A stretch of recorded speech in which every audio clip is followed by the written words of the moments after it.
Hello everyone, I'm making this video to talk about The Witcher 3. Now that I've finished the game, made so many videos about it, I wanted to give you my thoughts on the game, and I'm probably gonna make a separate video where I talk about the flaws of the game in my opinion, what I found to be negative, but in this one I'm gonna focus only on the positive, because in my opinion, the game does not have any major negatives. At all times, at least in my experience, the game managed to rise above its flaws and made me focus only on what's good about it. There was not a point where I couldn't take my mind away of something that was broken or something that was just plain bad or unenjoyable. So I'm just going to tell you why I enjoyed the game and why I think it's just a great game. In essence, it's one of the best games that I've ever played. I walked into it without playing the previous games, without reading the books, so there were a few times in the story where I was a little confused, and still I loved it. The game manages to do so many things right. It manages to put together a ridiculous amount of content. I played anywhere between 150 and 200 hours, and the average level of enjoyment and quality of all of that content overall is so high. It's just unbelievable. I was so surprised, so pleasantly surprised. Now, the gameplay is enjoyable, it's action-packed, it gives you a good amount of freedom in between the sword fighting, the signs, and the ridiculous amount of potions and decoctions you can use. There are many playstyles you can try with the alternative signs as well. You can be more of a kind of a sorcerer, not really a sorcerer, but let's say sign-based witcher or more melee-based witcher. And then if you choose the melee, you can go more of a light armor and strong fast attacks, or heavier armor and more clunky, less mobile, where your stamina goes down very quickly. And it gives you a variety of playstyles. If you do multiple playthroughs, you can feel free that you can try something else and you'll get a different gameplay experience. It will be just as good. The graphics is good. I know that the graphics have been downgraded a little bit, but it still looks amazing. And maxed out, I'm running a somewhat high-end PC, not a ridiculously high-end, but still. I managed to run it at 40 to 60 FPS the whole time, and at maxed out graphics, it was incredible. I thought the game looks absolutely amazing. The open world, or the nearly open world, is not literally open, but it's pretty close to that. The world is huge and it encourages exploration so naturally. You will more likely than not stumble upon some ridiculously high level enemies that you'll have to come back to and defeat later. There is an abundance of crafting materials you find, and combining that with the wonderful day and night cycle and the weather system, all of it makes for a very immersive and very realistic, in the good way, experience. When it comes to the story, things are just as good. This has got to be the best voice acted game that I've ever played. Like, every single conversation, from the main characters to the random villagers you meet on the side of the road, every single conversation has a cutscene and has top-notch voice acting. The story is very, very cinematic, without taking out the sense of making choices that matter, having the opportunity to pick whatever dialogue choice you want. The choices, like I mentioned, they are quite interesting and quite difficult to make sometimes. You have to be careful because not everything is laid out, not everything is revealed, and the choices you make, you might end up... let's say that the game might end up tricking you. Like, if you don't say or don't do the proper things might happen in the way that you didn't expect and didn't want. So you genuinely have to think what you're doing.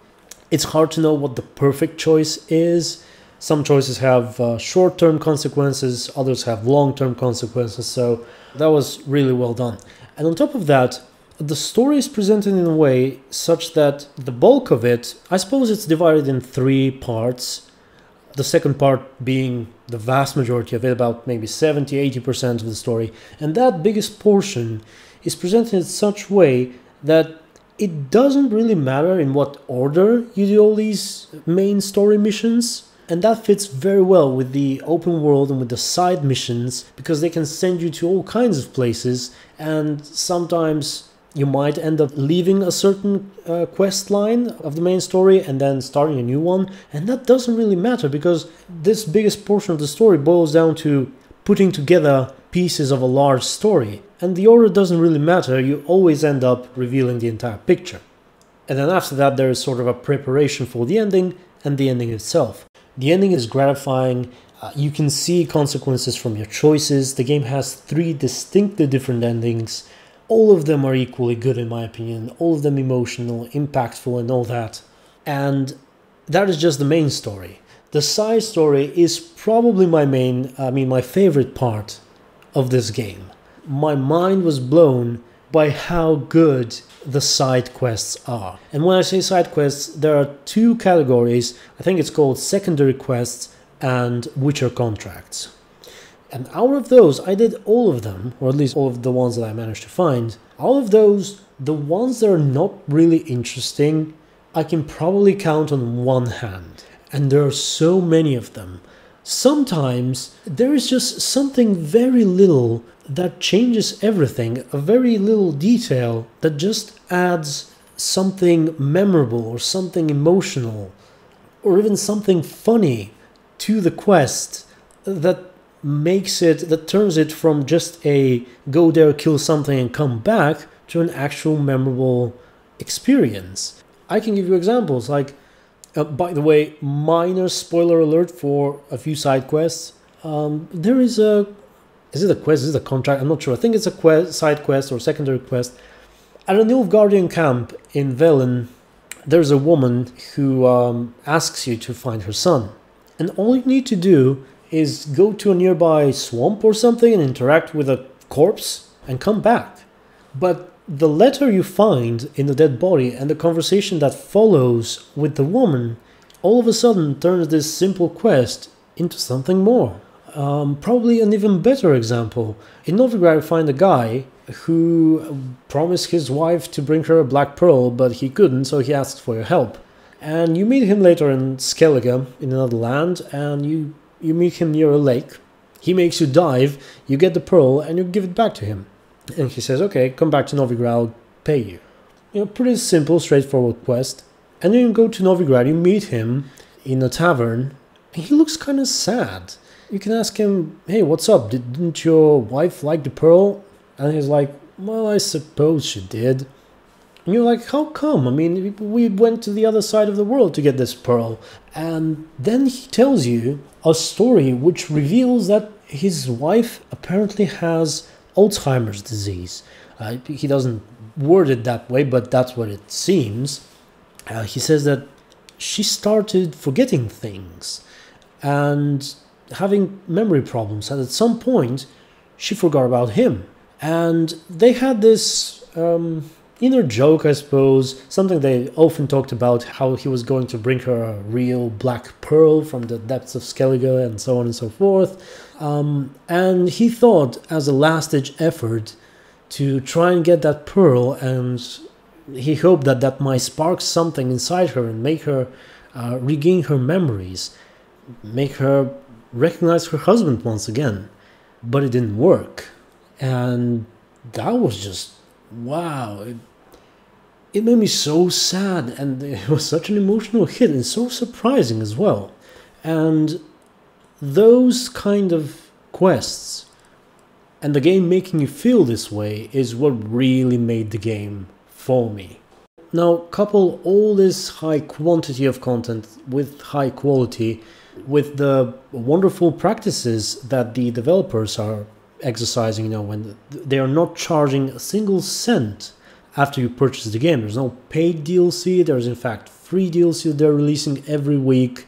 They're releasing patches that fix problems, and it's just a game that has to be held on a pedestal to show how other games should be made, really. Other developers, publishers should take this as an example. It really is an amazing game, and I highly, highly recommend it. If you haven't bought it, go ahead and buy it off of GOG. It's the developer's site. There you will support them the most. They deserve it. If any game developer deserves it, that is CD Projekt Red, because they have created, if not a masterpiece, then as close to it as possible. Given how huge the game is, it's just mind-blowing. So like I said in the beginning, I walked into it without having played previous games or having read the books, and walked out of it in awe.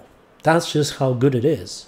So like I said, I will be making a video. I will be adding an annotation and link it to the description about what I didn't like in the game, but I wanted to make this video the way it is just because that is what I remember about the game. That is my impression of it. It's not a perfect game, of course, but it's a game I can't complain about, really. And it is definitely one of my favorites of all time now. So go ahead and get The Witcher if you haven't. The Witcher 3, that is. And let's hope we'll have more of those games in the future. Thank you very much for watching. Thank you CD Projekt Red for making the game. And until next video, stay tuned and be good.